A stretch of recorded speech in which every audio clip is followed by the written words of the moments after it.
بابے نے لمبا سا سانس لیا اور بولا، کاکا تم چاہتے کیا ہو؟ میں نے عرض کیا، کیا آپ کو واقعی سونا بنانا آتا ہے؟ بابے نے خالی خالی آنکھوں سے میری طرف دیکھا اور ہاں میں سر ہلا کر بولا، ہاں میں نے جوانی میں سیکھا تھا۔ میں نے عرض کیا، کیا آپ مجھے یہ نسخہ سکھا سکتے ہیں؟ بابے نے غور سے میری طرف دیکھا اور پوچھا، تم سیکھ کر کیا کرو گے؟ میں نے عرض کیا، میں دولت مند ہو جاؤں گا۔ بابے نے قہقہ لگایا، وہ ہنستا رہا، دیر تک ہنستا رہا، یہاں تک کہ اس کا دم ٹوٹ گیا اور اسے کھانسی کا شدید دورہ پڑ گیا۔ وہ کھانستے کھانستے دورہ ہوا اور تقریباً بے حالی کے عالم میں دیر تک اپنے ہی پاؤں پر گرا رہا۔ وہ پھر کھانستے کھانستے سیدھا ہوا اور پوچھا، تو تم دولت مند ہو کر کیا کرو گے؟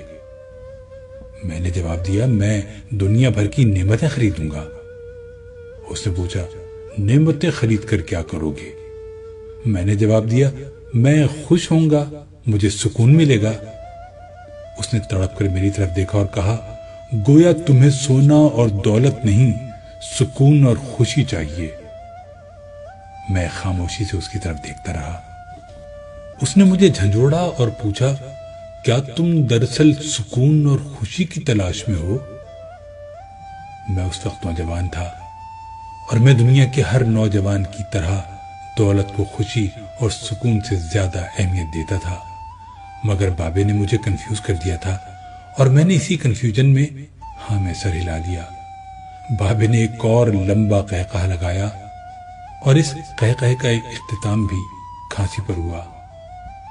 وہ دم سنبھالتے ہوئے بولا، کاکا میں تمہیں سونے کے بجائے انسان کو بندہ بنانے کا طریقہ کیوں نہ سکھا دوں؟ میں تمہیں دولت مند کے بجائے پرسکون اور خوش رہنے کا گر کیوں نہ سکھا دوں؟ میں خاموشی سے اس کی طرف دیکھتا رہا۔ وہ بولا، انسان کی خواہشیں جب تک اس کے وجود اور اس کی عمر سے لمبی رہتی ہیں، یہ اس وقت تک انسان رہتا ہے۔ تم اپنی خواہشوں کو اپنی عمر اور اپنے وجود سے چھوٹا کر لو، تم خوشی بھی پا جاؤ گے اور سکون بھی، اور جب خوشی اور سکون پا جاؤ گے تو انسان سے بندے بن جاؤ گے۔ مجھے بابے کی بات سمجھ نہ آئی۔ بابے نے میرے چہرے پر لکھی تشکیک پڑھ لی۔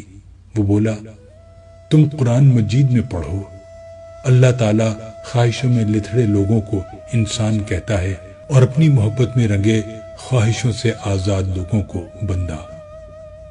بابے نے اس کے بعد کامران کی بارہ دری کی طرف اشارہ کیا اور بولا، اس کو بنانے والا بھی انسان تھا، وہ اپنی عمر سے لمبی اور مضبوط عمارت بنانے کے خبط میں مبتلا تھا۔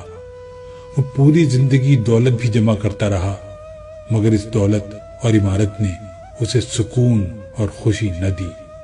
خوش میں ہوں اس دولت مند کی گری پڑی بارہ دری میں برستی بارش میں بے امان بیٹھ کر۔ میں نے بے صبری سے کہا، اور میں بھی۔ اس نے قہقہ لگایا اور جواب دیا، نہیں تم نہیں، تم جب تک تانبے کو سونا بنانے کا خبط پالتے رہو گے، تم اس وقت تک خوشی سے دور بھٹکتے رہو گے، تم اس وقت تک سکون سے دور رہو گے۔ بابے نے اس کے بعد زمین سے چھوٹی سی ٹہنی توڑی اور فرش پر رگڑ کر بولا، لو میں تمہیں انسان کو بندہ بنانے کا نسخہ بتاتا ہوں۔ اپنی خواہشوں کو کبھی اپنے قدموں سے آگے نہ نکلنے دو۔ جو مل گیا اس پر شکر کرو، جو چھن گیا اس پر افسوس نہ کرو، جو مانگ لے اس کو دے دو، جو بھول جائے اسے بھول جاؤ۔ دنیا میں بے سامان آئے تھے، بے سامان واپس جاؤ گے۔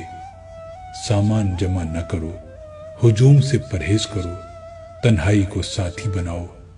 مفتی ہو تب بھی فتویٰ جاری نہ کرو، جسے خدا ڈھیل دے رہا ہو اس کا کبھی احتساب نہ کرو۔ بلا ضرورت سچ فساد ہوتا ہے، کوئی پوچھے تو سچ بولو، نہ پوچھے تو چپ رہو۔ لوگ لذت ہوتے ہیں اور دنیا کی تمام لذتوں کا انجام برا ہوتا ہے۔ زندگی میں جب خوشی اور سکون کم ہو جائے تو سیر پر نکل جاؤ، تمہیں راستے میں سکون بھی ملے گا اور خوشی بھی۔ دینے میں خوشی ہے، وصول کرنے میں غم۔ دولت کو روکو گے تو خود بھی رک جاؤ گے، چوروں میں رہو گے تو چور ہو جاؤ گے۔ سادھو میں بیٹھو گے تو اندر کا سادھو جاگ جائے گا۔ اللہ راضی رہے گا تو جگ راضی رہے گا، وہ ناراض ہوگا تو نعمتوں سے خوشبو اڑ جائے گی۔ تم جب عزیزوں، رشتہ داروں، اولاد اور دوستوں سے چڑھنے لگو تو جان لو اللہ تم سے ناراض ہے، اور جب تم اپنے دل میں دشمنوں کے لیے رحم محسوس کرنے لگو تو سمجھ لو تمہارا خالق تم سے راضی ہے، اور ہجرت کرنے والا کبھی گھاٹے میں نہیں رہتا۔ بابے نے ایک لمبی سانس لی، اس نے میری چھتری کھولی، میرے سر پر رکھی اور فرمایا، جاؤ، تم پر رحمتوں کی یہ چھتری آخری سانس تک رہے گی۔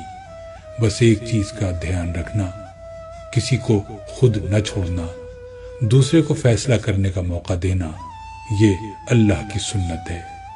اللہ کبھی اپنی مخلوق کو تنہا نہیں چھوڑتا، مخلوق اللہ کو چھوڑتی ہے۔ اور دھیان رکھنا، جو جا رہا ہو اسے جانے دینا، مگر جو واپس آ رہا ہو اس پر کبھی اپنا دروازہ بند نہ کرنا۔ یہ بھی اللہ کی عادت ہے، اللہ واپس آنے والوں کے لیے ہمیشہ اپنا دروازہ کھلا رکھتا ہے۔ تم یہ کرتے رہنا، تمہارے دروازے پر میلہ لگا رہے گا۔